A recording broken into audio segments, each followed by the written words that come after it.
कोई फंक्शन है, ठीक है, कोई एक मेन जो हमारा प्रोग्राम है, प्रोग्राम के अंदर में लेट्स अज्यूम इस तरह से कोई फॉर्क दिया हुआ है, ठीक है, और यहाँ पे लेट्स अज्यूम कोई भी प्रिंट स्टेटमेंट है, समथिंग कुछ भी। तो एक्चुअली में फॉर्क काम कैसे करता है, जब भी हमारा कोई फॉर्क कॉल होता है तो सबसे पहले हमें पता है कि उससे फॉर्क एक्चुअली में यूज किया जाता है चाइल्ड प्रोसेस क्रिएट करने के लिए, ठीक है। तो जब भी आप फॉर्क कॉल करोगे तो हमारे पास दो प्रोसेस, लाइक एक चाइल्ड प्रोसेस क्रिएट होता है और एक पेरेंट प्रोसेस क्रिएट होता है। लाइक पेरेंट प्रोसेस तो सेम रहता है, जैसे ये मेरा मान लो कि P0 मेरा एक पेरेंट प्रोसेस है जो पहले से एग्जीक्यूट कर रहा था, ठीक है। तो जब सिस्टम कॉल फॉर्क होता है तो उस केस में जो हमारा चाइल्ड प्रोसेस क्रिएट होता है, लेट्स अज्यूम ये मेरा चाइल्ड प्रोसेस है जिसका आईडी 0 होगा, ये सब बेसिक आपको पता है, ठीक है। तो जो हमारा चाइल्ड प्रोसेस होता है उसके अंदर में जो स्टेटमेंट्स जो स्टार्ट होते हैं एग्जीक्यूशन, वो नेक्स्ट आफ्टर द फॉर्क, मतलब यहाँ से स्टार्ट होगा, फॉर्क को लीव करके जो नेक्स्ट स्टेटमेंट होगा वहाँ से एग्जीक्यूशन स्टार्ट होगा। इट मीन्स जो चाइल्ड प्रोसेस है उसके अंडर में स्टेटमेंट कहाँ से स्टार्ट होगा, it's like from the printf, ठीक है। और जो हमारा पेरेंट प्रोसेस है एग्जीक्यूशन, पेरेंट प्रोसेस में भी जो इसका आईडी होगा नॉट इक्वल टू 0 होगा, और पेरेंट प्रोसेस में भी जो एग्जीक्यूशन है वो भी मेरा जो है नेक्स्ट प्रिंटफ स्टेटमेंट से ही एग्जीक्यूट होगा, बट इसके अंदर में कंप्लीट कोड रहेंगे। लाइक आपको पता है कि ये हमारा एक्चुअली में पेरेंट प्रोसेस है, तो इसके जो भी बियॉन्ड जो कोड थे स्टार्टिंग से ही फॉर्क, वो सारे कोड यहाँ पर कंप्लीटली कॉपी हो जाएंगे, बट चाइल्ड के अंदर में जो भी कोड होंगे एक्सेसिबल वो कहाँ से होंगे, आफ्टर द फॉर्क, जो आफ्टर फॉर्क कॉल होगा उसके बाद जो कोड होंगे वो सारे चाइल्ड प्रोसेस में एक्सेसिबल होंगे, ठीक है। अब जैसे कि मैं आपको एक छोटा सा एग्जांपल देता हूँ अभी के लिए। लेट्स अज्यूम कि मेरे पास सिर्फ दो स्टेटमेंट है, लाइक एक मेरा है फॉर्क, ठीक है, एंड देन यहाँ पे हम प्रिंट कर रहे हैं h समथिंग, देन अगेन हमारा एक फॉर्क है और यहाँ पे भी हम प्रिंट कर रहे हैं h। मान लो ये हमारा जो है कंप्लीट प्रोसेस है, ठीक है। तो अब ये इस पे हम एग्जीक्यूट कर रहे हैं कि कितनी नंबर ऑफ टाइम्स जो है वो स्टेटमेंट एग्जीक्यूट होगा, हमारा जो प्रिंट स्टेटमेंट जो h है वो प्रिंट होगा, ठीक है, यहाँ पे बेसिकली। ओके, तो एक पॉइंट और है यहाँ पे, आप नोट डाउन करो। समटाइम्स स्टूडेंट्स कंफ्यूज किस में होते हैं, जैसे कि आपको नॉर्मली पता होगा कि अगर क्वेश्चन ऐसा है कि नंबर ऑफ टोटल प्रोसेस, ठीक है, तो आपको पता है कि नंबर ऑफ टोटल प्रोसेस कितने होते हैं, 2 की पावर n, जहाँ पे n दिखाता है नंबर ऑफ, नहीं -1 जब करोगे जब नंबर ऑफ चाइल्ड प्रोसेस की बात होगा। जब नंबर ऑफ टोटल प्रोसेस की बात कर रहा हो तो टोटल प्रोसेस में इंक्लूड होता है पेरेंट प्रोसेस, जो हमारा यहाँ पर एज्यूम करो ये हमारा पेरेंट प्रोसेस है, तो कंप्लीटली ये पेरेंट प्रोसेस इंक्लूड होगा, और प्लस जो चाइल्ड क्रिएट होंगे। तो उस केस में टोटल होता है 2 की पावर n, जहाँ पर n जो होता है वो होता है नंबर ऑफ फॉर्क कॉल, ठीक है। जैसे यहाँ पर 2 टाइम्स फॉर्क कॉल हुआ है, तो 2 टाइम्स में कितने टोटल कितने हमारे प्रोसेस क्रिएट होंगे, तो 2 की पावर 2 टोटल 4 प्रोसेस क्रिएट होंगे, ठीक है। बट यहाँ पर अगर क्वेश्चन पूछा जाए नंबर ऑफ चाइल्ड प्रोसेस कितने क्रिएट होंगे, ठीक है, तो चाइल्ड प्रोसेस कितने क्रिएट होंगे, 2 की पावर n -1। ये -1 क्यों कर रहे हैं, -1 हम कर रहे हैं, जो हमारा पेरेंट प्रोसेस है वो हमारा चाइल्ड नहीं होगा, इनिशियल जो होगा, तो इसके लिए -1 कर रहे हैं, और रिमेनिंग जो भी क्रिएट होगा अभी से यहाँ से वो सारे चाइल्ड में आएंगे, ठीक है, अदर देन दिस पेरेंट। तो इसलिए यहाँ पे जो -1 करना पड़े, तो चाइल्ड कितने क्रिएट होंगे, 2 की पावर 2 दैट इज 4 -1 3, ठीक है। अब ये तो हमारा बेसिक है। अब प्रॉब्लम क्या होता है कि बेसिकली स्टूडेंट्स ये सोचते हैं कि जितनी नंबर ऑफ मेरा टोटल प्रोसेस कॉल हो रहा है उतनी बार हमारा ये प्रिंट स्टेटमेंट एग्जीक्यूट होगा, ठीक है, तो वो आंसर 4 दे सकते हैं, बेसिकली कंफ्यूजन है। बट यहाँ जो आंसर है वो 6 आंसर। अब कैसे हो रहा है मैं आपको बताता हूँ। तो नॉर्मली हम लोग बेसिक जो हमारा है हम उस पर जाते हैं, तो फ्लो कैसे जाता है, जैसे हमारा पेरेंट कॉल हुआ, ठीक है, पेरेंट एग्जीक्यूशन स्टार्ट हुआ, तो फॉर एग्जांपल यहाँ पे अभी स्टार्ट कहाँ से होगा, मान लो मेरा फॉर्क से स्टार्ट हुआ, ठीक है। तो मैंने आपको बताया कि हमारे 2 प्रोसेस क्रिएट हो गए, एक तो नॉर्मल जो हमारा ऑलरेडी हमारे पास जो पेरेंट प्रोसेस है वो तो हमारे पास रहेगा ही, जो P0 है उसका, ठीक है, और एक हमारे पास चाइल्ड प्रोसेस क्रिएट होगा जिसका आईडी होगा मान लो 0, इसका आईडी होगा नॉट इक्वल टू 0। अब मान लेते हैं कि हमारा जो चाइल्ड प्रोसेस है वो P1 है, ठीक है। तो पेरेंट प्रोसेस में सारे कोड कंप्लीटली यहाँ पर भी कॉपी होंगे, जो जितने भी कोड है, क्योंकि ये पेरेंट है ना, तो स्टार्टिंग से चल रहा होगा कंप्लीट। ठीक है। और चाइल्ड प्रोसेस में कहाँ से कोड मेरा कॉपी होगा? Next to the fork. तो यहाँ चाइल्ड प्रोसेस में कॉपी होगा from ph then fork and then print h। ठीक है। अब जब इतना कॉपी हो गया तो अब एग्जीक्यूशन में मुझे पता है कि जो हमारा जो भी प्रोसेस क्रिएट होते हैं उसमें जो प्रोग्राम काउंटर होता है वो सभी के लिए कॉमन होता है, दोनों के लिए एक्सेसिबल होता है। ठीक है। तो उस केस में जो प्रोग्राम काउंटर है वो इस स्टेटमेंट में आफ्टर लाइक मेरा फॉर्क तो एग्जीक्यूट हो चुका है, तो प्रोग्राम काउंटर कहाँ पे आ गया होगा? प्रिंट एच पे। और यहाँ पर ये प्रोग्राम काउंटर कहाँ पे होगा? प्रिंट एच पे होगा। ठीक है। तो एक जो प्रोग्राम काउंटर यहाँ पे दोनों को शेयर कर रहे हैं लोग? नहीं, प्रोग्राम काउंटर अलग अलग है दोनों के केस में। लाइक इनके लिए जैसे ही हमने चाइल्ड क्रिएट किया ना, तो जो भी डेटा पेरेंट के लिए था वो सारा डेटा इनका कॉपी हो गया, इनका अपना एक पीसीबी बन गया लाइक प्रोसेस कंट्रोल ब्लॉक के टाइप में। और जो भी डेटा था पेरेंट का उसका सेम डेटा हमारे लिए चाइल्ड के लिए भी क्रिएट हो गया एक। तो यहाँ पर प्रोग्राम काउंटर भी चाइल्ड के लिए क्रिएट होगा, उसमें प्रोग्राम काउंटर भी कॉपी होगा।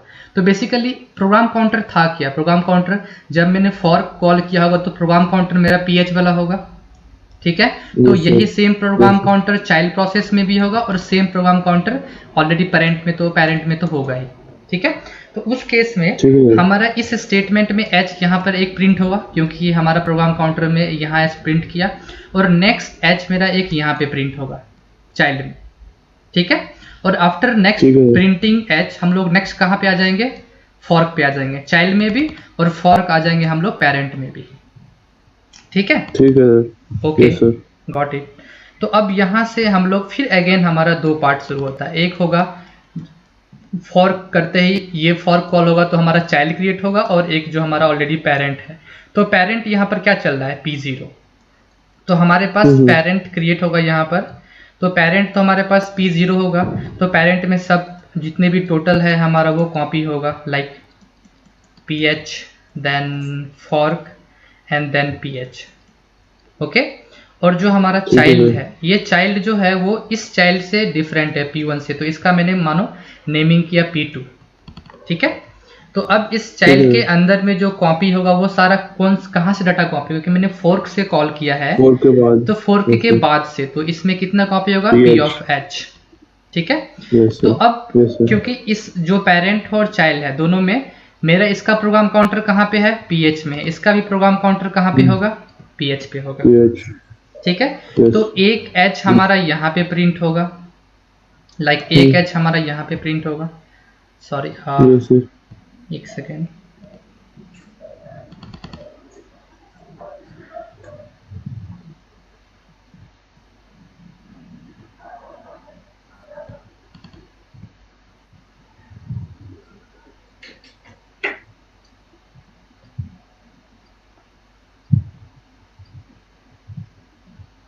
ओके।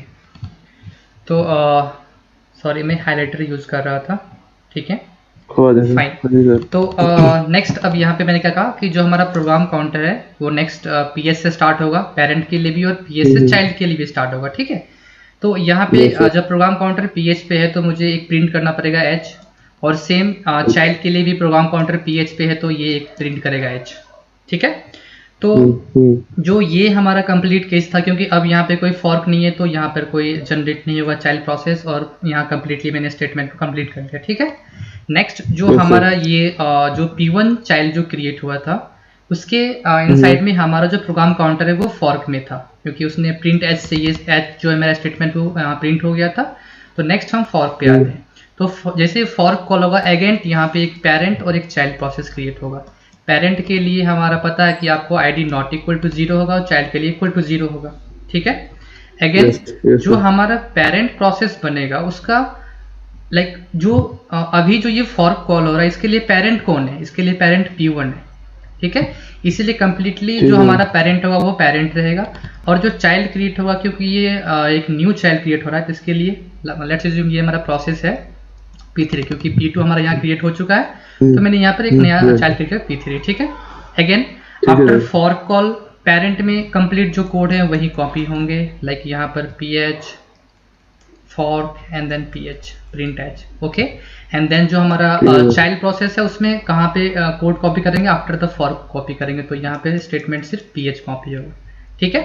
तो अब अगर मैं तो मतलब एक तरीके से हम ऐसा बोल सकते हैं कि जैसे कि जो दोनों चीजें क्रिएट हो रही है, जैसे एक तो पेरेंट प्रोसेस P1 और जो चाइल्ड प्रोसेस P3, ओके तो सर कॉपी करने के लिए तो हम पेरेंट प्रोसेस में पूरा ही कॉपी करेंगे, बट दोनों में एग्जीक्यूशन तो सेम ही चल रही है ना एक तरीके से अगर हम देखेंगे तो। यहाँ पर भी एग्जीक्यूशन, यहाँ पर भी प्रिंट एच चलेगा और यहाँ पर भी प्रिंट एच चलेगा, यस सर, ठीक है। Yes sir. तो इस प्रिंट एच के रीजन से हमारा यहाँ पर एक एच प्रिंट होगा और इस प्रिंट एच से हमारा यहाँ पर एक एच प्रिंट होगा। तो टोटल कितने एच हमारे प्रिंट हो गए, 1 2 3 4 5 और 6, टोटल मैंने कहा था 6 प्रिंट करेंगे। बट अब यहाँ पर मेन जो है, मैंने आपको ये दोनों बताया है कि टोटल नंबर ऑफ प्रोसेस कितनी क्रिएट हुए, प्रोसेस काउंट करो। प्रोसेस अगर मैं पेरेंट को भी इंक्लूड करूँ P0 को, मैंने टोटल प्रोसेस बोला है तो उसमें पेरेंट भी इंक्लूड होगी, तो P0 1, then P1 2, then P2 3 and P3 4, ठीक है। तो टोटल 4 प्रोसेस क्रिएट हुए। चाइल्ड कितने क्रिएट हुए, तो हमारा जो स्टार्टिंग में P0 था वो हमारा मेन प्रोसेस था, हम इसको इंक्लूड नहीं करेंगे, ठीक है। तो इसको छोड़ने के बाद चाइल्ड कितने क्रिएट हुए, तो एक P1 क्रिएट हुआ, एक मेरा P2 क्रिएट हुआ और एक P3 क्रिएट हुआ, तो टोटल चाइल्ड हमारे 3 क्रिएट हुए, ठीक है। ठीक है, ये कंप्लीट समझ में आया आपको? यस सर, बिल्कुल। ओके, नाउ तो अगर आपको ये कंप्लीटली समझ में आ गया, इट मीन्स क्या है, जो हमारा नेक्स्ट जो अब कंप्लीट है यहाँ पे जो फॉर लूप स्टार्ट हो रहा है, इसको अब हम आप इजीली एग्जीक्यूट कर सकते हो, ठीक है। इसमें बेसिकली जब भी ऐसे फॉर्क के क्वेश्चन आएंगे तो उसके अंदर हमेशा सॉल्व करने के लिए हमें ऐसी ट्री बना के करना पड़ेगा, या फिर जैसे ये लूप आ गया जैसे इसमें तो 5 टाइम्स है, तो एग्जैक्टली मैं आपको बता रहा हूँ, शॉर्टकट नहीं है एक्चुअली में, आपको ट्री ही बनाना पड़ेगा।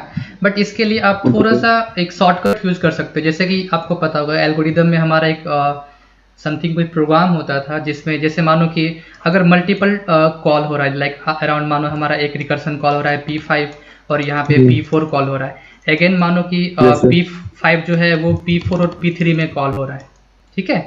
अब जब मान लो कि इसका आउटपुट आपको पता हो गया, ठीक है, तो जब P4 का आउटपुट आपको पता है तो वापस इसके लिए आउटपुट में निकालने की कोई जरूरत नहीं है ना, जो आउटपुट मैंने यहाँ पर कैलकुलेट किया मैंने इसको यहाँ पे कॉपी कर दूंगा, ठीक है। तो इस शॉर्ट ट्रिक को आप यूज करके हम इसको थोड़ा सा इजी कर सकते हैं, ठीक है। बट अगर जब आपको क्वेश्चन में जब आपको लाइक मैंने आपको कंप्लीट डिटेल में बता दिया यहाँ पे, ठीक है, जब टोटल नंबर ऑफ प्रोसेस पूछा जाएगा तो आपको कैसे क्रिएट करना है, और जब चाइल्ड प्रोसेस पूछा जा रहा है तो आपको कैसे फाइंड करना है, और जब कोई प्रिंट स्टेटमेंट है लाइक इस तरह से कोई प्रिंट है तो उसके लिए हमें कैसे एग्जीक्यूट करना है, ठीक है। तो अब अगर जैसे बेसिकली मैं इसको एग्जीक्यूट करूंगा तो आपको कंप्लीटली समझ में आ जाएगा, ठीक है। नाउ चलते हैं इस क्वेश्चन पे। तो इस क्वेश्चन में आप गौर करोगे तो मान लो कि हमारा ये कंप्लीट जो है वो मेन फंक्शन है, जो हमारा पेरेंट प्रोसेस है, लाइक फर्स्ट पेरेंट प्रोसेस। उस पेरेंट प्रोसेस में कैसे फर्स्ट हमारा जैसे हम मेन के जाते हैं अंदर में तो हमारा पहला फॉर्क कॉल होगा, ठीक है। तो अब मान लो पहले मैं यहाँ पर एक पेरेंट क्रिएट करता हूँ, ठीक है। फॉर एग्जांपल मान लो कि ये हमारा P0 है, तो P0 जो हमारा पेरेंट प्रोसेस है मेन, उसमें जैसे ही हम मेन के अंदर में जा रहे हैं सबसे पहले क्या है, मेरा एक मेन फॉर्क है, ठीक है। और जैसे मेन में हम फॉर्क के बाद जा रहे हैं तो यहाँ पर फॉर लूप आ गया। लेकिन आपको एक बात पता होगा फॉर लूप का क्या मतलब होता है। फॉर लूप का सिंपल मतलब होता है कि हम इस स्टेटमेंट को कितनी बार एग्जीक्यूट कर रहे हैं, लाइक कोई भी जैसे मेरा ये स्टेटमेंट, आप अगर कोई स्टेटमेंट लाइक मानो 5 इस तरह से आप 3 टाइम्स लिख रहे हो, तो सिंपली है कि आप इस 5 को एक फॉर लूप के अंदर में डाल दो, ठीक है, और फिर आप इसको इंडिविजुअली वो खुद ब खुद फॉर लूप इसको प्रिंट करता रहेगा। तो सेम चीज यहाँ पे है, अगर कोई स्टेटमेंट अगर फॉर लूप के अंदर में, इसका मतलब क्या है कि वो स्टेटमेंट कितनी टाइम्स हमारा कहीं पर प्रिंट हो रहा था। लाइक अगर मैं बताऊँ यहाँ पर जो हमारा फॉर लूप है वो i=1 से लेके i<5 तक चल रहा है, ठीक है। तो यहाँ पे जो कंप्लीट स्टेटमेंट है हमारा फॉर्क और उसके बाद प्रिंट है, वो कितनी टाइम्स हमारे लाइक अगर मैं फॉर लूप नहीं यूज करता तो कितनी टाइम्स आता, लाइक अगर मेरा लाइक 4 टाइम, देन हमारा प्रिंट स्टार, देन अगेन हमारा होता fork, then print star, then again हमारा होता fork, then print star, then fork, then print star, sorry ये हमारा फॉर्क हो गया, इसके बाद हमारा रहता है प्रिंट स्टार। तो अगर आप ये काउंट करो टोटल कितने हो गया, 1 2 3 4, सॉरी एक और आएगा इसमें, ठीक है, क्योंकि हमारे पास Yes. जो फॉर लूप है वो 5 टाइम्स चल रहा है, ठीक ठीक है है। तो आप Yes. बेसिकली समझ पा रहे हो मैं क्या कहना चाह रहा हूँ, कि अगर आप Yes, sir. इस फॉर लूप को अगर आप एक्सपेंड करोगे तो बिल्कुल ये आपको ऐसा ही दिखेगा ना, कि यहाँ पे जो हमारा Yes, sir, ये yes, sir. फॉर लूप का जो एक बॉडी था, फॉर और प्रिंट स्टार, वो कितनी टाइम्स कॉपी हो रहा है, 5 टाइम्स एक्चुअली में ये रन करेगा 5 सिस्टम times. में, ठीक है। तो बेसिकली ये सिस्टम में भी मानो आपके 5 टाइम्स रन कर रहा है। तो मैं आपको क्या करता हूँ, इसको इतना लिखने के लिए मैं आपको शॉर्टकट में आपको पहले यूज कर लेता हूँ, मैं बस ये समझाने के लिए लिखा था, ठीक है। थोड़ा सा आप ठीक है शॉर्टकट यूज कर सकते हो, बिकॉज ये वैसे ही जो ये क्वेश्चन है वो काफ़ी थोड़ा सा कंफ्यूजिंग होता है, बट मैं आपको डिटेल में बता देता हूँ, नेक्स्ट टाइम से आप खुद इसको अच्छे से कर सकते हो, ठीक है। तो थोड़ा सा आप इसको फास्टली करने के लिए आप अराउंड इसको आप फॉर्क को हम लोग एफ से डिनोट कर रहे हैं, ठीक है, और जहाँ जहाँ प्रिंट स्टार है हम वहाँ पर बस स्टार डिनोट कर रहे हैं, ठीक है। तो यहाँ पर इनिशियली हमारा जो मेन के बाहर में एक फॉर्क था, उसके लिए तो मैंने एक फॉर्क लिया, ठीक है। अब ये मेरा मेन के बॉडी के अंदर के बाद हमारा फॉर लूप स्टार्ट हो रहा है, तो फॉर लूप के अंदर में 5 टाइम फॉर्क्स है, तो 1 2 3 4 और ये 5, ठीक है। और मान लेते हैं हमारा जो ये हमारा मेन पेरेंट प्रोसेस है, तो जैसे ही हम यहाँ से आप एग्जीक्यूशन स्टार्ट करते हैं तो वैसे ही आप यहाँ से देन आपको पता है फिर क्या होगा, यहाँ पर एक हमारे लिए पेरेंट प्रोसेस बनेगा और एक हमारे लिए चाइल्ड प्रोसेस बनेगा, ठीक है। तो पेरेंट प्रोसेस जब हम एग्जीक्यूट करेंगे अगेन, तो उस पेरेंट प्रोसेस में आपको पता होगा, और ये चाइल्ड प्रोसेस, तो चाइल्ड प्रोसेस आईडी क्या होगा, मान लो ये मेरा P1 है और जो पेरेंट प्रोसेस है वो मेरा P0 है, क्योंकि ये सेम पेरेंट आगे कंटिन्यू कर रहा है, ठीक है। बट अब यहाँ पे प्रॉब्लम क्या है कि यहाँ पे कोई प्रिंट स्टेटमेंट नहीं है, लाइक ये जो मेरा फॉर्क है वो एग्जीक्यूट किया फर्स्ट टाइम, ठीक है, और ये फॉर्क जैसे एग्जीक्यूट किया उसके बाद से हम हमारे लिए लाइक एक चाइल्ड क्रिएट हुआ, एक पेरेंट क्रिएट हुआ। अब इसके लिए हम इस जो नेक्स्ट हमारा जो पेरेंट का बॉडी है वो कम्प्लीटली क्या होगा, ये कंप्लीट कोड कॉपी होगा, लेकिन एग्जीक्यूशन इस फॉर्क से स्टार्ट होगा, दोनों में, पेरेंट में भी और चाइल्ड में भी। मेरी बात समझ में आ रही है आपको? तो यहाँ पे आपको ओके, तो ये आपको समझ में आ रहा है। तो मैं आपको लाइक इसको आप क्या कर सकते हो, थोड़ा सा आप इसको शॉर्टकट में कर सकते हो ऐसे दिखाने के लिए, लाइक मान लो कि हमारा P0 एक मेरा पेरेंट है, ये कंप्लीट पेरेंट है, ठीक है। तो अभी हमारा कहाँ सिस्टम है, फॉर्क पे है, तो फॉर्क पे जैसे कंप्लीट होगा हमारे लिए 2 क्रिएट होंगे, एक मेरा चाइल्ड क्रिएट होगा, लेट्स एज्यूम इसको बोलते हैं P1 है, और ये मेरा P0 पेरेंट कॉपी हो गया। आप इसको एज्यूम कर सकते हो, लाइक मैं बार बार नहीं लिख सकता रहा हूँ, मैं आपको कहता हूँ बस विजुअलाइज कर लो कि ये सारा मेरा इस P0 के अंडर में है, और जो हमारा चाइल्ड है उसमें ये जो कोड है वो यहाँ से स्टार्ट हो रहा है, ठीक है, और पेरेंट में जो कोड है वो कंप्लीट कोड स्टार्ट हो रहा है। अब जब P0 कॉल होगा, लाइक ये जो पेरेंट है वो कहाँ से स्टार्ट किया होगा, इस फोर्क से स्टार्ट हुआ होगा। अगेन जब नेक्स्ट फोर्क से स्टार्ट हुआ होगा तो इसके लिए भी क्या होगा, जो पेरेंट है वो नेक्स्ट कंटिन्यू रहा होगा, और इसके लिए भी एक और नया चाइल्ड क्रिएट हुआ होगा, ठीक है। बट जब ये पेरेंट एग्जीक्यूट हो रहा होगा तो इस पेरेंट के लिए हमारा जो ये पेरेंट है वो इस स्टार से कंटिन्यू करेगा, ये पेरेंट भी और ये चाइल्ड भी दोनों। तो यहाँ पे जैसे ये स्टार से होगा, लाइक ये भी एक स्टार प्रिंट करेगा और ये भी एक स्टार प्रिंट करेगा। समझ में आ रहा है मेरी बात आपको? यस सर, यस ठीक है। इसके लिए आप इसको थोड़ा सा नेमिंग दे सकते हो, लाइक मैं आपको नेमिंग थोड़ा सा इजी कर देता हूँ। आप ये कह सकते हो ये मेरा A फॉर्क है, ये मेरा B फॉर्क है, ये C है, ये D है, ये E है और ये F है। फर्स्ट टाइम मेरा फॉर्क जो हुआ था स्टार्टिंग मेरा A से हुआ था, तो A को कॉल किए तो मेरे लिए जो ये दोनों हैं वो B से स्टार्ट हुए। उसके बाद जब स्टार प्रिंट हो गया, स्टार प्रिंट होने के बाद ये दोनों C से स्टार्ट होंगे। मेरी बात समझ आ रही है? C से स्टार्ट हुए। अगेन जब C से स्टार्ट हुए तो इसके लिए भी एक पेरेंट और चाइल्ड बना होगा, तो पेरेंट तो ऑलरेडी मेरा है और चाइल्ड मानो P3 बन रहा है। तो जब ये C कंटिन्यू कंप्लीट हो गया तो यहाँ पर भी एक स्टार प्रिंट होगा और ये चाइल्ड भी स्टार प्रिंट करेगा, ये स्टार। लेकिन फिर ये कंटिन्यू कहाँ से करेगा, ये भी D कॉल करेगा फोर्क और ये भी D कॉल करेगा, ठीक है। अब ये जो ये हमारा नेक्स्ट है, जो हमारा ये D कॉल हो रहा है, D के बाद अगेन एक मेरा चाइल्ड बनेगा और एक पेरेंट बनेगा। तो पेरेंट में बोल देता हूँ जो हमारा कंटिन्यू है P0 और चाइल्ड मान लो यहाँ पर P4 बन रहा है, ठीक है।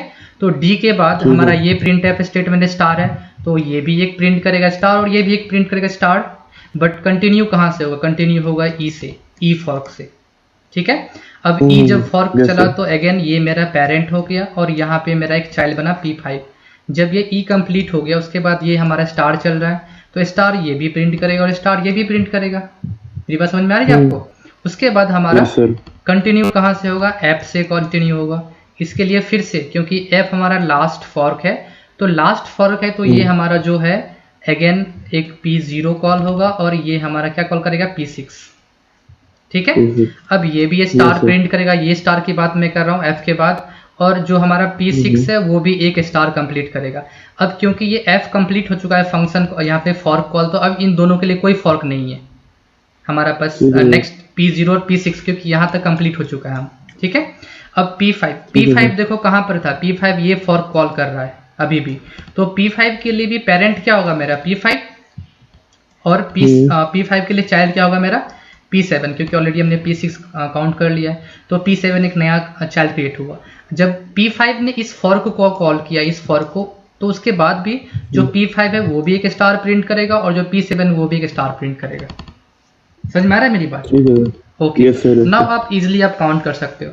मान लो कि जो ये हमारा ई फंक्शन कॉल है, लाइक एज्यूम जो हमारा ये जो ई जो हमारा फॉर्क है, ये कितने स्टार प्रिंट किया? इसने प्रिंट किया टोटल 1 2 3 4 5 6 और 7, एक ये अपना, ठीक है। तो टोटल ई के लिए कितने स्टार प्रिंट हुए? 7, ठीक है। अब तो ये जो हमारा ये ई है ये भी 7 प्रिंट करेगा, तो 7 और प्लस 7 कितने हुए टोटल? 14। तो हमारा जो डी है, डी कितना प्रिंट करेगा? उसके चाइल्ड ने 14 टोटल किया और प्लस उसका खुद का है, तो डी टोटल प्रिंट करेगा 15, और ये जो ये डी है ये भी टोटल 15 प्रिंट करेगा, ठीक है। तो टोटल ये 15 और ये 15 टोटल हो गया हमारे पास 30। तो जो सी का चाइल्ड है वो सारे 30 प्रिंट कर रहे हैं और इसका खुद का एक प्रिंट है, तो वो सी कितना प्रिंट किया? 31। इधर ये सी कितना प्रिंट करेगा? 31। तो टोटल यहाँ पर कितना हो गया? 62। तो जो हमारा ये बी है, जो बी है याद रखना, बी यहाँ पर कोई स्टार प्रिंट नहीं किया, तो बी में टोटल कितने प्रिंट होंगे? 62। तो ये जो बी है वो भी 62 प्रिंट करेगा। टोटल कितना प्रिंट होगा? 124। समझ में आ रहा है मेरी बात? Yes sir. Okay, but sir उसमें पीछे आंसर में सर दे रखा है आंसर 12। नहीं, वो गलत आंसर है। आंसर जो होगा ये कंप्लीट 124 होगा, ठीक है सर। ठीक है, तो आप इसको कंप्लीटली ऐसे एग्जीक्यूट कर सकते हो। ओके, तो ये तो आपका रहा फर्स्ट क्वेश्चन। क्योंकि थोड़ा सा टॉपिक इंपॉर्टेंट था सिस्टम कॉल, इसलिए मैंने थोड़ा सा एक्सप्लेन किया पहले आपको बेसिक्स। और नेक्स्ट टाइम से जब भी आपको लाइक वैसे इतना लेंथी तो नहीं आएगा फॉर लूप के अंदर में इतना बहुत ज़्यादा, बट हाँ फॉर लूप में आप एक्सपेक्ट कर सकते हो कि i = 1 से लेके i <3 तक या समथिंग ऐसा 3 to 4 लूप तक जा सकता है आपको इस तरह से। तो यहाँ पर अगर आप काउंट करना चाहते हो तो आप चाइल्ड प्रोसेस, पेरेंट प्रोसेस भी काउंट कर सकते हो बेसिकली, ठीक है। तो इस तरह से आप नॉर्मल ट्री बना के चाइल्ड पेरेंट आप काउंट कर लेना। ओके, ठीक है। तो आपका अभी नेक्स्ट क्वेश्चन, क्योंकि आपने पीडीएफ मुझे जो सेंड किया है वो थोड़ा क्वेश्चन जो है वो है, स्क्रीन दिख रहा है आपको? हाँ सर, अभी तक तो नहीं। अच्छा हाँ, ओके सर आ गया। फाइन। तो यहाँ पे आपका जो स्क्रीन है इस पे आपको क्वेश्चन दिख रहा होगा कि आपका नेक्स्ट क्वेश्चन है executing more than one program congruently by one users on one computer is known as. Simple सा है, आंसर आपको पता होगा, ये मल्टी प्रोग्रामिंग होता है, ठीक है। ये सर मेरे को ये था कि मल्टी प्रोग्रामिंग है, बट पीछे का आंसर गलत दे रखा था, मल्टीटास्किंग दे रखा था, वो तुमको इसलिए थोड़ी सी नो वो गलत है, मल्टी प्रोग्रामिंग होगा। बट थोड़ा सा बेसिक आपको पता हो या नहीं पता मुझे नहीं पता, बट मैं बता देता हूँ। एक्चुअली में मल्टी प्रोग्रामिंग का मतलब होता है कि कोई ऐसा सिस्टम जिसपे आप मल्टीपल प्रोग्राम्स रन कर रहे हैं, ठीक है। सिंपल है, ये तो सिंपल है, मल्टीपल प्रोग्राम रन करते हो। मल्टी प्रोसेसिंग सिस्टम्स का मतलब होता है कि कोई ऐसा सिस्टम लाइक जो आपको मल्टी प्रोसेसिंग, इसमें होता क्या है बेसिकली आपका एक सिस्टम रहता है और सिस्टम्स के अंदर में मल्टीपल प्रोसेसर्स रहते हैं, लाइक आप कह सकते हो CPU 1 CPU 2 इस तरह से मल्टीपल प्रोसेसर्स रहते हैं, ठीक है। तो ये मल्टीपल प्रोसेसर्स आप इस्तेमाल लाइक यूज़ करते हो अगर आपको कोई अपना सिस्टम को थोड़ा सा रिलायबल बनाना है। रिलायबल इन द सेंस कि लेट्स अज्यूम कि आपका एक CPU जो है वो आपका अगर वर्क करना बंद करता है किसी टेक्निकल प्रॉब्लम, तो एटलीस्ट आपका जो सिस्टम है वो CPU 2 के हेल्प से अपना एग्जीक्यूशन कंटिन्यू रख सकता है। ठीक है, ठीक है सर। ओके। तो ये जो है हमारा वो जो मल्टी प्रोसेसिंग का है कंप्लीट लाइक वही है, मल्टीपल प्रोसेस रहेंगे, एक तो रिलायबल होता है, एक थोड़ा सा इकोनॉमिकल होता है। बिकॉज आपको पता है कि अगर आप कोई दो सिस्टम्स लो जिसमें आपके CPU और मेमोरी अलग अलग, क्योंकि इसमें कॉमन है, इस केस में जो हमारा मेमोरी है वो दोनों का शेयर्ड हो सकता है, तो इस मेमोरी शेयरेबल मेमोरी के कारण जो हमारा सिस्टम का कॉस्ट है वो थोड़ा सा डिक्रीज हो जाता है, इसलिए थोड़ा सा इकोनॉमिकल कह सकते हो आप। अगर आप दो इंडिविजुअल सिस्टम लो, लाइक एक CPU लो और एक मेमोरी लो, फिर दूसरा CPU लो और दूसरा मेमोरी लो, तो इसका कॉस्ट इंडिविजुअल कॉस्ट ज़्यादा होगा ना, तो वो इकोनॉमिकल नहीं होगा। इसलिए जो मल्टी प्रोसेस सिस्टम होते हैं एक तो रिलायबल होते हैं, प्लस वो थोड़ा सा इकोनॉमिकल होता है ना। जो आपका टाइम शेयरिंग होता है, टाइम शेयरिंग बेसिकली हम लोग यूज़ करते हैं सर्वर, आपने सुना होगा। टाइम शेयरिंग क्या होता है कि मल्टीपल यूजर्स जो है वो किसी कॉमन रिसोर्स को यूज़ करते हैं, मल्टीपल यूजर्स, ठीक है, किसी कॉमन रिसोर्स को वो यूज़ करते हैं at a time. Let's assume कि हमारा एक बैंक का सर्वर है, मान लो बैंक का सर्वर हमारा दिल्ली में है, ठीक है।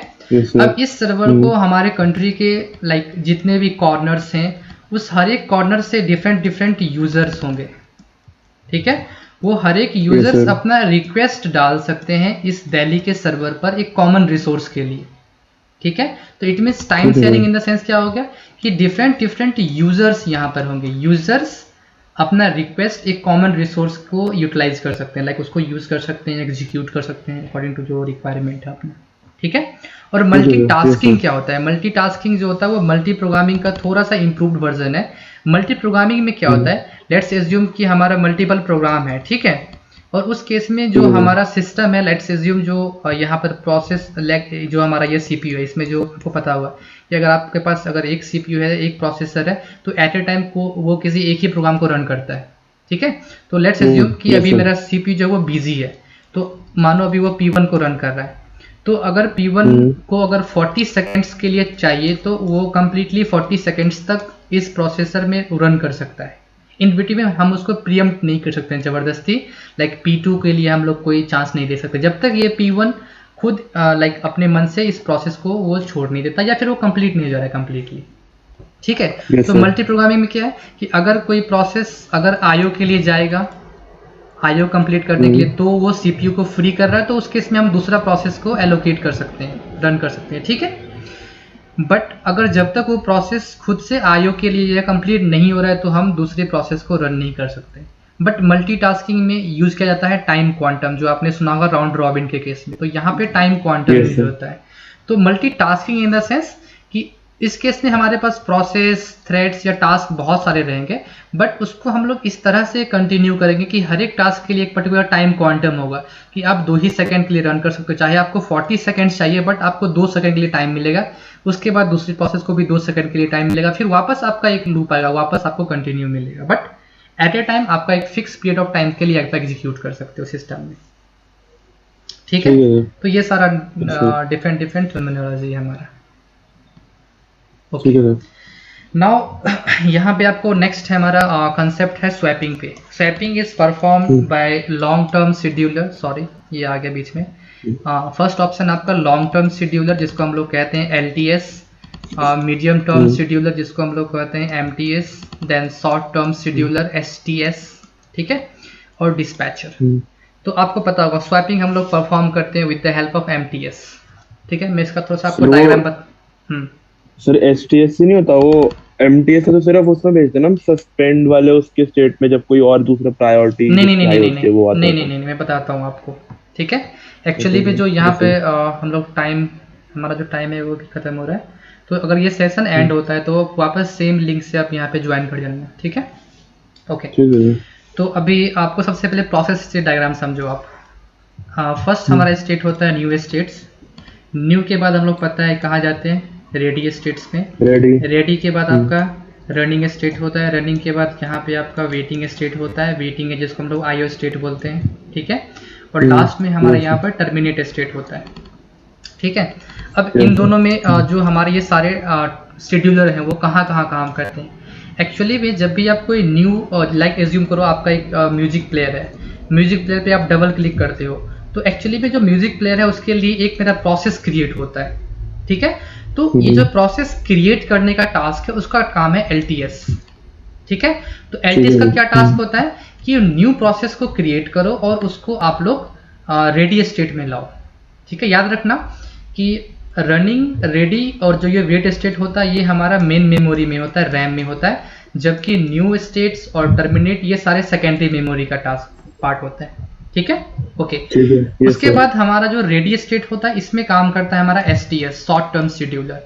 शॉर्ट टर्म शेड्यूलर क्या करता है कि जितने भी अवेलेबल यहाँ पे हमारे प्रोसेस होते हैं P1 P2 3, इसमें से सारे प्रोसेस पर वो शेड्यूलिंग एल्गोरिदम अप्लाई करता है, जो हमारे शेड्यूलिंग एल्गोरिदम होते हैं like first come first serve, SJF, जितने भी सारे हैं उनके बेसिस पर जो भी आपके सिस्टम में एप्लीकेशन है वो हो रहा है उसके बेसिस पर वो किसी एक प्रोसेस को पिक करता है, ठीक है। उसके बाद वो इसको डिलीवर कर देता है डिस्पैचर को, ठीक है। तो यहाँ पे डिस्पैचर का रिस्पॉन्सिबिलिटी होता है कि वो जो भी STS ने जिस प्रोसेस को पिक किया है उस प्रोसेस को वो रनिंग स्टेट में सेंड कर दे। और अगर कोई प्रोसेस यहाँ पे लेट्स अज्यूम यहाँ पर P0 प्रोसेस रन कर रहा है तो उसका जो भी, अगर वो मानो उसका टाइम क्वांटम एक्सपायर हुआ समथिंग जो भी हो रहा है, तो अगर मानो टाइम क्वांटम एक्सपायर हो रहा है तो उस वापस P0 को हम लोग रेडी स्टेट में भेज देते हैं। ये किसका रिस्पॉन्सिबिलिटी होता है? ये डिस्पैचर का रिस्पॉन्सिबिलिटी होता है। तो डिस्पैचर का काम क्या क्या होता है? अगर कोई प्रोसेस है तो उसको रनिंग स्टेट में सेंड करना, और प्लस रनिंग स्टेट में जब आप किसी को सेंड करते हो तो यहाँ पर दो काम हो रहा होता है। एक होता है हमारा, आपको पता होगा, कॉन्टेक्स्ट स्विचिंग, ठीक है। तो कॉन्टेक्स्ट स्विचिंग के टाइम पर क्या होता है? कॉन्टेक्स्ट स्विचिंग के टाइम पर जो प्रोसेस हमारा ऑलरेडी रन कर रहा होता है उसके PCB को हम लोग अपडेट करते हैं, क्योंकि अभी ये रनिंग स्टेट से वापस रेडी में जा रहा है, तो इसने जो भी चेंजेस किए हैं उन सभी को हम लोग PCB में अपडेट करते हैं। और दूसरा काम होता है, जो प्रोसेस को हम लोग मानो P1 को हम लोग रनिंग स्टेट्स में ला रहे हैं रन करने के लिए, तो इसके PCB को हम लोग लोड करते हैं, ठीक है, रजिस्टर में समथिंग, ताकि ये आगे अपना कंटिन्यू कर सके एग्जीक्यूशन, ठीक है। तो ये डिस्पैचर का काम होता है। और उसके बाद अगर कोई प्रोसेस टर्मिनेट करता है तो वो टर्मिनेट में जाएगा। इन बिटवीन अगर किसी को IO चाहिए, IO परफॉर्म करना है, तो वो वेट एंड IO में जाएगा।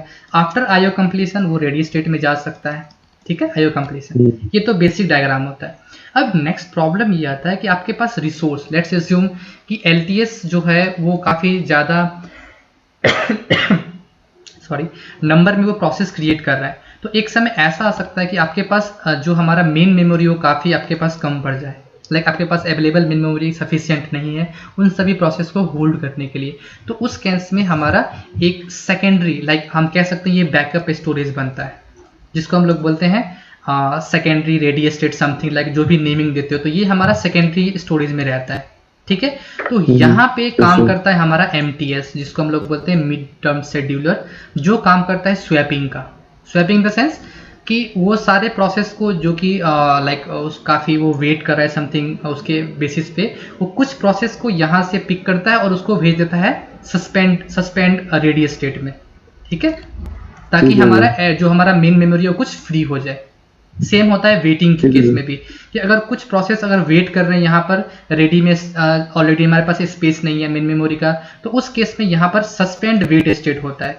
तो कुछ प्रोसेस को यहाँ पर मिड टर्म शेड्यूलर यहाँ पे भेज देता है, स्वैपिंग करता है, ठीक है। अब मानो कि कोई प्रोसेस जो है वो अपना IO कंप्लीट कर चुका है, तो अगर IO कंप्लीट कर चुका है और उस केस में वो मानो सस्पेंड रेडी में आ गया, तो यहाँ से वो डायरेक्टली सस्पेंड रेडी से सस्पेंड वेट स्टेट से सस्पेंड रेडी में मूव कर सकता है, अगर उसका IO कंप्लीट हो चुका है। किस केस में? जब उसको MTS ने अगर वो अगर सस्पेंड वेट लिस्ट में उसको डाल दिया है। अब अगर मेरे पास स्पेस वापस मानो कि फ्री होना स्टार्ट हो गया, तो उस केस में जो MTS है वापस प्रोसेस को जो कॉरस्पॉन्डिंग स्टेट्स है उसमें वापस शिफ्ट करना शुरू करेगा। इसको कहते हैं स्वैपिंग करना, ठीक है। तो जो स्वैपिंग होता है वो कौन परफॉर्म करता है? मिड टर्म शेड्यूलर, ठीक है। तो ऑलरेडी वैसे भी हमारा ये एंड टू एंड सेशन, आप वापस इस सेशन को ज्वाइन कर लो, मैं भी एंड कर रहा हूँ, ठीक। तो रन के बीच में होती है स्वैपिंग, बट मेरे को ये नहीं पता था कि मतलब कि यहाँ से रेडी टू रन के बीच में स्वैपिंग नहीं होता है। यहाँ पे डिस्पैचर जो होता है वो प्रीएम्पशन का काम करता है, प्रीएम्प्ट करना कोई चीज को, ठीक है। लाइक जो रनिंग प्रोसेस है उसको प्रीएम्प्ट करके हम लोग वापस रेडी स्टेट में भेज रहे हैं। स्वैपिंग कहते हैं कि कोई प्रोसेस को एग्जैक्टली आप उसको उठा के किसी दूसरे स्टेट में ले जा रहे हो, फिर वापस उसको वापस सेम स्टेट में ला रहे हैं, ठीक है? ठीक है सर। Yes sir. ओके, तो ये सिंपल अगर प्रोसेस हिस्ट्री डायग्राम आपको क्लियर है तो इसमें कोई दिक्कत नहीं है, मिड टर्म से रिलेट करते हैं स्वैपिंग के काम। यस सर, ये तो क्लियर था। ठीक है, अब स्क्रीन दिख रहा कंप्लीटली? Yes sir. हाँ दिख रहा। Okay fine. तो आपका नेक्स्ट क्वेश्चन है, काफ़ी वो भी थियोरेटिकल है, इजी क्वेश्चन है इसमें। Consider the following statement. आपका फर्स्ट स्टेटमेंट है, for user level threads blocking system call blocks the entire process. ये स्टेटमेंट जो आपका ट्रू है, ठीक है? आपको पता होगा कि हमारे पास Yes, बेसिकली दो थ्रेड्स होते हैं, एक होता है हमारा यूजर लेवल थ्रेड्स और एक होता है हमारा कर्नल लेवल थ्रेड्स, ठीक है? तो जो कर्नल लेवल थ्रेड्स होता है उसको हम लोग बोलते हैं, एक्चुअली इसका नाम कह सकते हो आप इंडिपेंडेंट थ्रेड्स भी बोल सकते हो। इट मीन्स क्या है, ये बेसिकली ओएस लेवल पे होता है, इसके जो थ्रेड्स होते हैं वो ओएस इजिली आइडेंटिफाई कर सकता है। इसलिए जब भी आप कर्नल लेवल थ्रेड्स को आप प्रोसेस लाइक डिफरेंट प्रोसेस पे रन कर रहे हो और अगर इसका कोई एक थ्रेड्स अगर ब्लॉक हो रहा है तो उस केस में सारे जो भी थ्रेड्स हैं या प्रोसेस है कर्नल लेवल पे वो ब्लॉक नहीं होंगे। बट लेट्स अज्यूम जो हमारा यूजर लेवल का थ्रेडिंग है, जो हमारा लेट्स अज्यूम यहाँ पर प्रोसेस P1 है, उसके मैंने मल्टीपल थ्रेड्स क्रिएट किए, लाइक थ्रेड 1, थ्रेड 2, थ्रेड 3, इस तरह से मल्टीपल थ्रेड्स क्रिएट किए, ठीक है? अब मल्टीपल थ्रेड्स जो है मान लो ये भी सारे इंडिपेंडेंट हैं और ये भी इंडिपेंडेंटली कॉन्ग्रुएंटली रन कर रहे हैं। अब किसी पॉइंट ऑफ टाइम पर मान लो T1 को चाहिए समथिंग IO एग्जीक्यूट करना है और उस केस में अगर ये IO के लिए रिक्वेस्ट कर रहा है OS को, सिस्टम कॉल कर रहा है, उस केस में ये ब्लॉक स्टेट में चला जाएगा IO वेट में। और अगर ये ब्लॉक स्टेट में जा रहा है तो जो हमारा यूजर लेवल थ्रेड्स होता है वो OS के लिए इंडिविजुअल नहीं होता, लाइक यूजर लेवल थ्रेड्स में जो OS है वो कंप्लीटली इस सभी को एक प्रोसेस की तरह ट्रीट करता है, ठीक है? कि वो समझता है कि ये जितने भी हैं वो सारे प्रोसेस का पार्ट है, मतलब एक प्रोसेस है। तो उसके अकॉर्डिंग किसी एक थ्रेड को ब्लॉक करने का मतलब हो गया इस कंप्लीट प्रोसेस को ब्लॉक स्टेट में भेज दो, वेट स्टेट में भेज दो। लाइक जो T1 लाइक T2 T3 सारे जो ये हैं वो इंडिपेंडेंटली अभी भी एग्जीक्यूट कर सकते हैं, but due to blocking of T1 threads जो रिमेनिंग थ्रेड्स हैं उन सभी को भी फोर्सफुली ब्लॉक स्टेट में जाना पड़ेगा, ठीक है? तो सेम स्टेटमेंट है, for user level threads a blocking system call blocks the entire process. Exactly, entire process मतलब चाहे आपने कितने भी लेवल ऑफ थ्रेडिंग इसमें यूज किया, अगर एक कोई ब्लॉक हो रहा है, सिस्टम कॉल कर रहा है, blocking system call like IO request कर रहा है, तो उस केस में वो कंप्लीट प्रोसेस को ही ब्लॉक कर देगा। पहला स्टेटमेंट ट्रू है। दूसरा स्टेटमेंट बोल रहा है, for kernel level threads a blocking system call blocks the entire process. ये फॉल्स है जिस मैंने बताया आपको, ठीक है? नेक्स्ट थर्ड स्टेटमेंट है आपका, user level threads are transparent to the kernel. Exactly, अब ये स्टेटमेंट आपको थोड़ा सा समझ में नहीं आ रहा, बट इसका मतलब होता है जो यूजर लेवल थ्रेड्स होते हैं ट्रांसपेरेंट इन द सेंस क्या होता है कि जो कर्नल होता है वो यूजर लेवल थ्रेड्स के बारे में बिल्कुल अवेयर नहीं रहता है, ठीक है? अवेयर नहीं रहने का मतलब क्या हो गया कि जो यूजर लेवल थ्रेड्स है वो कर्नल अगर इसके लिए अवेयर था तो कर्नल को पता होता कि ओके जो T1 है वो एक थ्रेड है, T2 एक थ्रेड है, T3 एक थ्रेड है। बट मैंने आपको जस्ट बताया कि जो यूजर लेवल थ्रेड्स है उसके बारे में कर्नल को कुछ पता नहीं रहता है, लाइक वो कंप्लीटली उसको एक प्रोसेस की तरह ट्रीट करता है। तो इट मीन्स क्या है कि जितने भी प्रोसेस हैं, जितने भी थ्रेड्स हैं, वो कंप्लीटली जैसे भी चाहे वो सिस्टम में रन कर सकता है, लाइक एक तरीके से ट्रांसपेरेंट रहते हैं कर्नल के लिए, ठीक है? तो उस केस में लाइक इसको आप सिंपली कह सकते हो कि जो यूजर लेवल थ्रेड्स होता है वो ट्रांसपेरेंट रहता है कर्नल के लिए। स्टेटमेंट भी ट्रू है, ओके फाइन। तो इस केस में जो भी स्टेटमेंट्स आपका ट्रांसपेरेंट का सर इसमें ट्रांसपेरेंट का केस मतलब कि उसको पता नहीं है कि अंदर क्या चल रहा है। एग्जैक्टली, जैसे आप फॉर एग्जांपल अगर मैं आपको एक केस समझाऊं सिनेरियो, तो आप कह सकते हो कि जैसे मानो कि कुछ स्कूल्स के कुछ स्टूडेंट्स मानो किसी ट्रिप पे गए, ठीक है?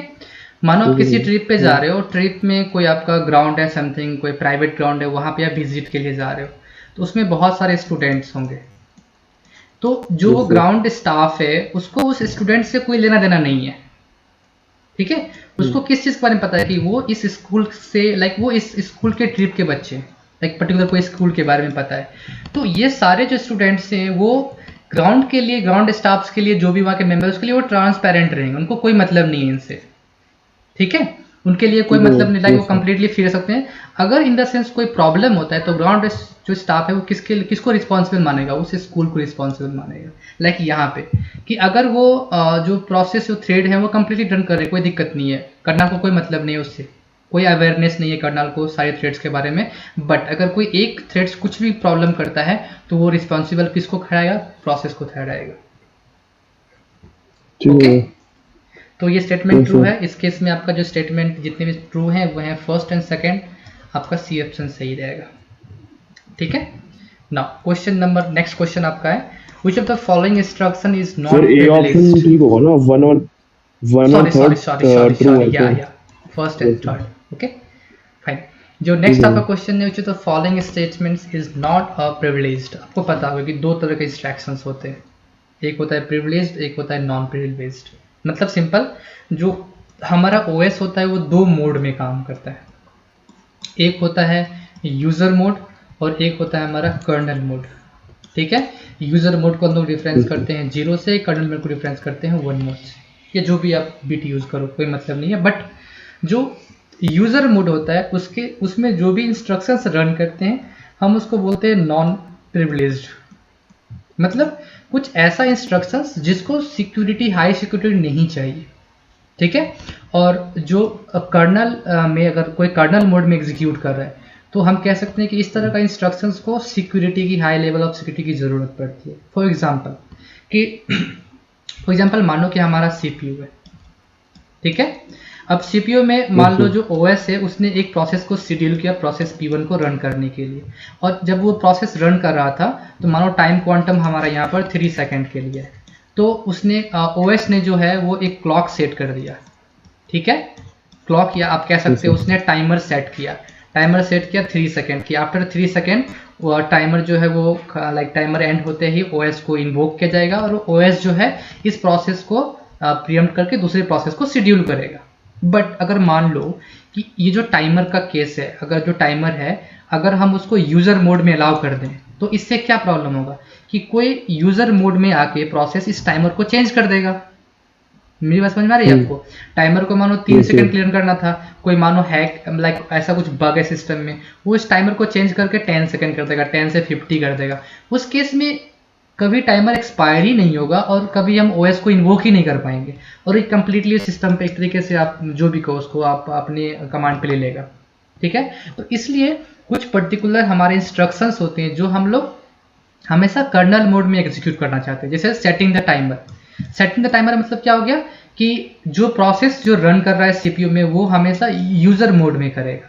तो अगर वो यूजर मोड में कर रहा है, अगर वो चाह रहा है कि हम टाइमर सेट करें तो वो इसको अलाउ ही नहीं करेगा, क्योंकि ये जो है वो कर्नल मोड में एग्जीक्यूट करने के लिए बना हुआ है। और जब मोड बिट आप चेंज करना चाहोगे, आप चाहोगे कर्नल मोड में जाए, तो उसके लिए आपको ओएस से रिक्वेस्ट लेना पड़ेगा, तो फिर वो ओएस उसको अलाउ नहीं करेगा। ये सोचिए कि ठीक है ये तो यूजर मोड में है, ये नॉन प्रिविलेज इंस्ट्रक्शंस है, इसको कोई काम नहीं है।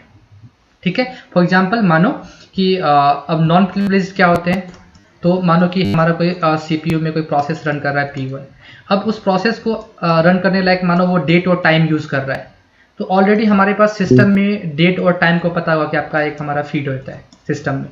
तो अगर वो उस डेट और टाइम को सिर्फ रीड कर रहा है तो रीड करने से हमारे सिस्टम्स में कोई इम्पैक्ट नहीं पड़ रहा है ना। तो कोई भी टाइम हो, कोई भी क्लॉक हो, अगर वो सिर्फ रीड कर रहा है तो हम इसको सिंपली अलाउ कर सकते हैं यूजर मोड में, कोई प्रॉब्लम नहीं है। आपके रीड करने से सिस्टम पे कोई इम्पैक्ट नहीं पड़ने वाला। तो reading the clock is a non privilege instruction, कोई प्रॉब्लम नहीं है। But clear the memory map. Memory map पता होगा आपकी कि हमारा सिस्टम में डिफरेंट मेमोरी होते हैं। जो हमारा मेन मेमोरी होता है उसमें नंबर ऑफ पेजेस होते हैं, उसमें हम एलोकेट करते हैं, इस तरह से मैपिंग करते हैं कि प्रोसेस जो P1 है वो इस मेमोरी मैपिंग में जा रहा है। तो जो मेमोरी मैपिंग होता है उसको अगर क्लियर करना है तो ये OS जो है वो प्रिविलेज मोड में करेगा, लाइक कर्नल मोड में करेगा। इसको हम लोग यूजर मोड में अलाउ नहीं कर सकते। तो इंस्ट्रक्शन जो फर्स्ट ए है वो नॉन प्रिविलेज नहीं हो सकता। रीडिंग द टाइमर मैंने बताया वो नॉन प्रिविलेज है, कोई प्रॉब्लम नहीं। डिसेबलिंग द इंटरप्ट्स सिंपल है। इंटरप्ट के साथ अगर कुछ भी आप करो, चाहे इनेबल कर रहे हो, डिसेबल कर रहे हो, काफ़ी इंपॉर्टेंट है। क्योंकि अगर आप लाइक एज्यूम करो OS अगर किसी इंटरप्ट के कारण अगर वो लाइक इन्वोक होता, अगर आप उस केस में आप इंटरप्ट को चेंज कर रहे हो और OS कभी इन्वोक ही नहीं होगा तो उस केस में भी सिस्टम पे आप कंप्लीटली हैक कर लोगे। तो इस केस में जो ये भी है वो हमारा प्रिविलेज्ड है। Changing the memory map, Yes, sir. Clearing memory map, changing memory map, ये सारे जो है वो प्रिविलेज इंस्ट्रक्शन है एक्सेप्ट रीडिंग द मेमोरी और रीडिंग द क्लॉक।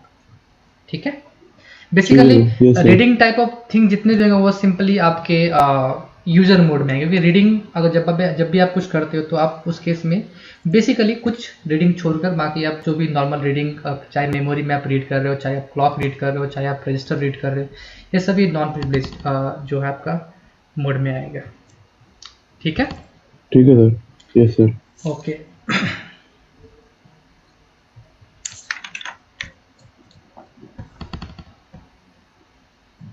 कौन सा सर?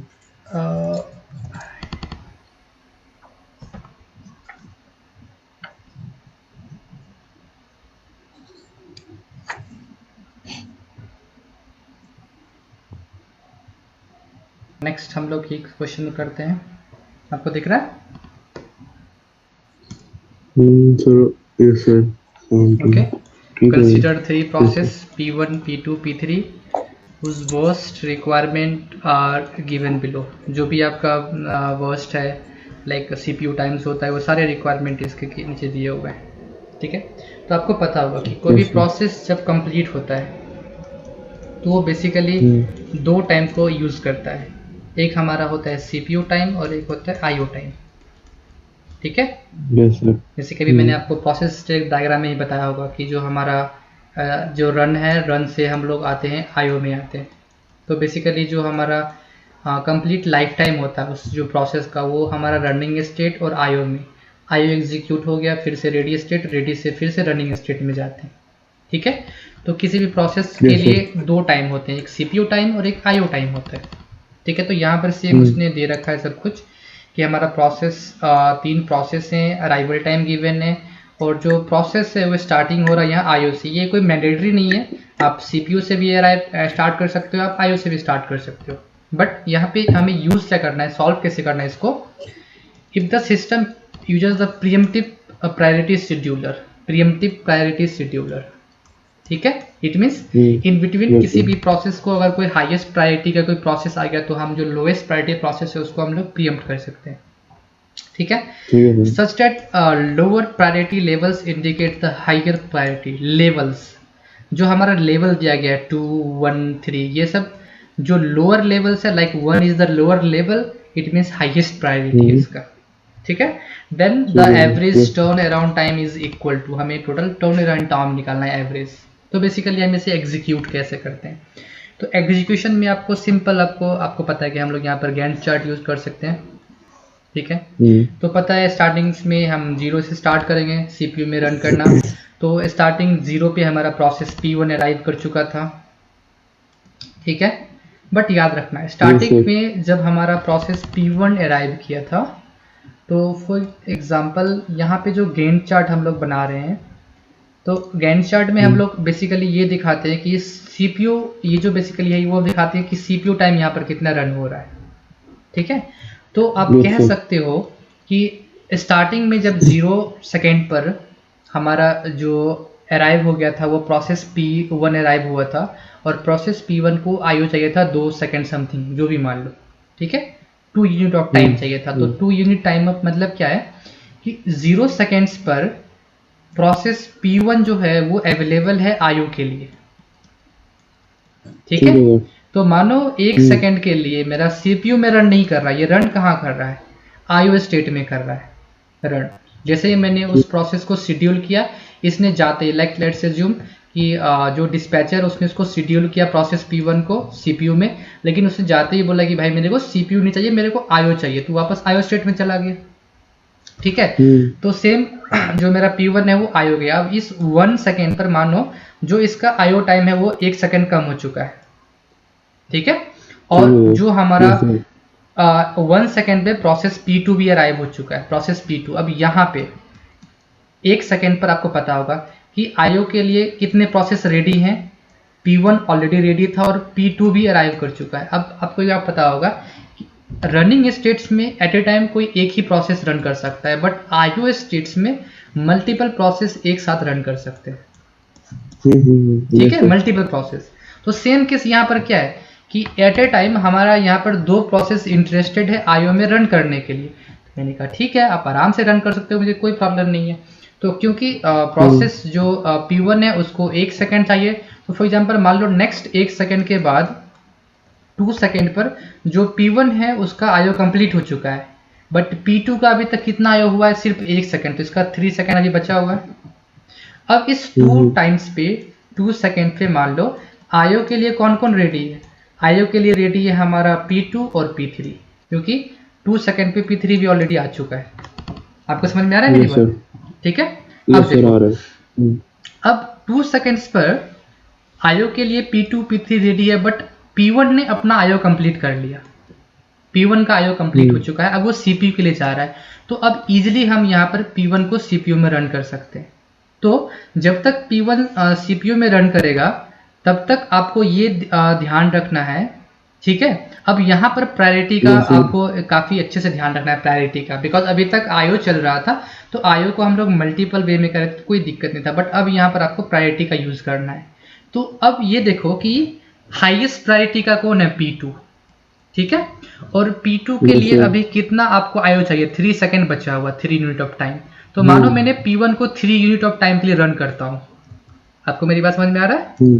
तो मानो 3 के लिए, मानो 3 इट मीन्स ये 5 तक ये रन किया, तो 5 सेकेंड पर इस 5 पर जो हमारा आयो है वो आयो के लिए अभी तक कौन है, P2 का ऑलरेडी आयो कंप्लीट हो चुका है, सिर्फ P3 बचा हुआ है। तो P3 का मानो 3 कंप्लीट हो गया, तो 3 बचा है, और P2 का आयो ऑलरेडी 0 कंप्लीट हो चुका है, ठीक है। बट लेकिन यहाँ पर जो हमारा जो प्रोसेस P1 है उसने अपना 3 सेकेंड का टाइम यूनिट कंप्लीट कर लिया है, उसके कितने बच गए हैं, 4 बचे हुए। लेकिन जब P5 पर CPU के लिए कितने अवेलेबल है, CPU के लिए अवेलेबल है, P2 भी अवेलेबल है और P1 भी है। P1 कह रहा है मुझे 4 सेकेंड चाहिए, और P2 कह रहा है मुझे 40 यूनिट ऑफ टाइम चाहिए। लेकिन अब कैसे डिसाइड करेंगे कि कौन सा प्रोसेस रन करेगा, बेस्ड ऑन द प्रायोरिटी, ये हाईएस्ट प्रायोरिटी किनका है। तो प्रायोरिटी 1 हाईएस्ट है P2 का, तो अब यहाँ पर P2 रन करेगा। मेरी बात समझ में आ रही है आपको? तो P2 रन करेगा कितने सेकंड के लिए, मान लो अभी जो P3 है उसको 3 सेकंड्स अभी टाइम बचा हुआ, तो मानो मैं पहले 3 सेकंड पर और करता हूँ, तो ये पहुंच गए 8 पे हम लोग। तो इस 8 यूनिट ऑफ टाइम पर आयो के लिए कोई अवेलेबल नहीं है, आयो सब कंप्लीट कर चुके हैं। CPU के लिए कौन कौन अवेलेबल है, CPU के लिए हमारा प्रोसेस P2 अवेलेबल है, प्रोसेस P1 भी है और प्रोसेस P3 भी है। बट इस 8 ऑफ यूनिट ऑफ टाइम पर जो हमारा प्रोसेस P2 है उसने अपना 3 सेकेंड कंप्लीट कर लिया है, तो इट मीन्स अब इसके लिए कितने बचे हुए हैं, 11 बचा हुआ है। प्रोसेस P1 का कितना बचा हुआ है, 4, और प्रोसेस P3 का ऑलरेडी 21 अभी बचा ही हुआ है, ठीक है। तो अब इस 8th यूनिट ऑफ टाइम पर तीनों अवेलेबल है CPU के लिए। तो अब कैसे डिसाइड करेंगे कि कौन रन करेगा, फिर से वही प्रायोरिटी किनका हाईएस्ट है, P2 का, तो P2 कंटिन्यू रहेगा रन करने के लिए। तो P2 ने अभी कितना बचा हुआ है, 11, तो 11 आप यहाँ डायरेक्टली रन कर दो, कोई दिक्कत नहीं है। तो कितना टोटल 19। तो 19 यूनिट ऑफ टाइम पर जो है वो अपना आयो के लिए कौन रेडी है, क्योंकि P2 ने अपना कंप्लीट कर लिया, CPU टाइम 0 कर लिया, तो अब वो आयो में चला जाएगा। जब तक आयो नहीं कंप्लीट होगा तब तक P2 कंप्लीट नहीं होगा, क्योंकि CPU टाइम ऑलरेडी खत्म हो चुका है। जब तक अब आयो नहीं रहेगा तब तक वो प्रोसेस कंप्लीट नहीं होगा, ठीक है। तो आयो के लिए कौन रेडी है, P2 रेडी है। CPU के लिए कौन रेडी है, CPU के लिए रेडी है हमारा यहाँ पे P1 और P3। बट इस P1 और P3 में डिसाइड कैसे करेंगे कौन सा रन करेगा, तो बेस्ड ऑन द प्रायोरिटी किसका ज़्यादा है, 2 का, तो P1 हमारा रन करेगा, क्योंकि उसका प्रायोरिटी है 2 और P3 का प्रायोरिटी है 3, तो उसके इसमें P1 रन करेगा। तो P1 हमारा यहाँ पे रन कर रहा है, P1 रन करेगा, तो P1 को कितना सेकंड चाहिए हमारा, 4। बट आपको पता होगा कि आफ्टर 2 आयो यूनिट के बाद हमारा प्रोसेस P2 कंप्लीट हो जाएगा। तो मान लो हम 2 यूनिट और एग्जीक्यूट करें, लाइक 21, तो 21 पे हमारा जो P1 है, जो हमारा P2 था वो 21 पे कंप्लीट हो गया, ठीक है, अपना आयो करके। मेरी बात समझ में आ रही है आपको? आयो के लिए यहाँ पे कौन कौन है, कोई भी अवेलेबल नहीं है। CPU के लिए P1 और P3 अवेलेबल है, तो P1 ने ऑलरेडी 2 यूनिट ऑफ टाइम निकाल लिया है CPU में, तो अभी उसका 2 बचा हुआ है, और P3 का तो कंप्लीट बचा हुआ है अभी। तो अगेन अकॉर्डिंग टू प्रायोरिटी वो आगे चलेगा। P1 2 यूनिट ऑफ करेगा टाइम, तो ये हो गया 23।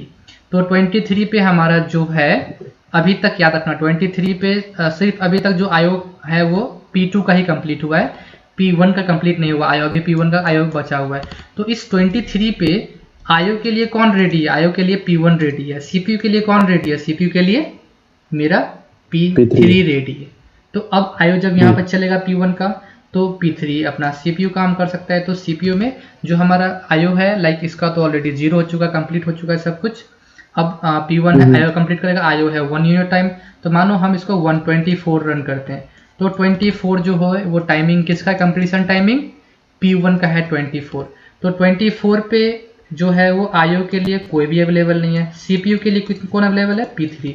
तो P3 ऑलरेडी अपना 1 यूनिट ऑफ टाइम रन कर चुका है इस इन बिटवीन, तो उसका हो गया टोटल रिमेनिंग हो गया 20। तो रिमेनिंग अब कितना कंप्लीट करेगा P3? P3 20 और करेगा, इट मीन्स 44 टाइम। 44 के समय पर CPU के लिए कोई भी अवेलेबल नहीं है, आयो के लिए सिर्फ और सिर्फ P3 अवेलेबल है। तो आयो के लिए क्या करेगा? जब आयो चल रहा होगा P3 का कितने टाइम्स के लिए? 3 यूनिट के लिए, क्योंकि CPU 0 हो चुका है। तो इस 3 यूनिट मतलब क्या है? 47 ऑफ टाइम पे जो है वो P3 भी कंप्लीट कर चुका होगा। तो आपके पास सब कुछ आ गया। अब इस डेटा से आप एवरेज टर्न अराउंड टाइम आप आराम से निकाल सकते हो। ठीक है, एवरेज TAT। तो बेसिकली आपको समझ में आएगा कि हम जो भी इस तरह से आयो CPU और आयो होता है उसको एग्जीक्यूट कैसे करते हैं, ये मेन हमारा यहाँ पे। ठीक है, अब जो भी डेटा इस पे आप बेसिकली जो भी आपके फॉर्मूला होता है turn around time is equal to completion time minus क्या होता है किसमें सर? किसका टर्न अराउंड टाइम का फॉर्मूला क्या होता है? Completion time minus arrival time. Exactly. ठीक है, तो आप ये फॉर्मूला यूज करो या वेटिंग टाइम निकाल सकते हो। वेटिंग टाइम आपका क्या हो जाएगा? कंप्लीशन टाइम हो जाएगा sir turn around time minus अपना ये बर्स्ट। क्या नहीं, फिर बोल रहे हो आप completion time minus burst time आपका होता है वेटिंग टाइम।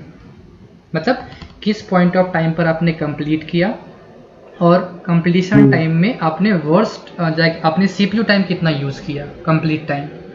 CPU टाइम जो आप ये निकाल दोगे तो आपका जो बचेगा वो आप पे कंप्लीटली लाइक आपने यूज किया, अपने वेटिंग टाइम आपने वेस्ट किया वो सारा चीज। ठीक है, ओके। तब नेक्स्ट क्वेश्चन। इसमें मतलब हम अपना बर्स्ट टाइम टोटल में लेंगे जो आईओ CPU का टोटल। एग्जैक्टली। ये जो वर्स्ट टाइम जो आप कह सकते हो ये कंप्लीट आपको यूज करना है लाइक इसमें वर्स्ट टाइम मतलब बेसिकली क्या होता है? जो भी आप कंप्लीट CPU टाइम होता है। जैसे आप नॉर्मल क्वेश्चन आप अटेम्प्ट करते होगे तो उसमें पता होगा कि एक हमारा प्रोसेस होता है, यहाँ पे वर्स्ट टाइम दिया रहता है, ये सारा वर्स्ट टाइम। तो ये सारा हम लोग रन कहाँ करते हैं? गैंट चार्ट में हम लोग CPU में रन करते हैं ना। तो जो हमारा यहाँ पर जो बेसिकली ये जो CPU टाइम है वो हमारा होता है बेसिकली जो भी आप यूज करते हो बर्स्ट टाइम में, और रिमेनिंग जो आपका आयो टाइम होगा ये सारा का सारा आपको वेटिंग टाइम में इंक्लूड होगा। क्योंकि हम लोग पता है ना, हम लोग पढ़ते हैं ना यहाँ पे जो रनिंग टाइम है, रनिंग के बाद अगर हम आयो स्टेट जाते हैं हम इसको कहते हैं वेट स्टेट। ठीक है, तो सर जैसे कैलकुलेट करते हुए तो हम इस टोटल को लेंगे या सिर्फ CPU टाइम को माइनस करेंगे? सिर्फ और सिर्फ CPU टाइम को। CPU टाइम हमारा वर्स्ट टाइम और ठीक है, और बाकी सब आयो तो ऐसे ही रहेगा, अपना कंप्लीशन टाइम के लिए काम आएगा सर इसमें। एग्जैक्टली। ठीक है, यस सर। तो आज के लिए भी इतना रहने देते हैं। ठीक है, नेक्स्ट बाकी सर सिर्फ एक अगर एक हिंट मिल जाए बस कि सर जैसे इस सिमिलर सा क्वेश्चन है जो नेक्स्ट क्वेश्चन हम आके तो वो SRTF पे बेस्ड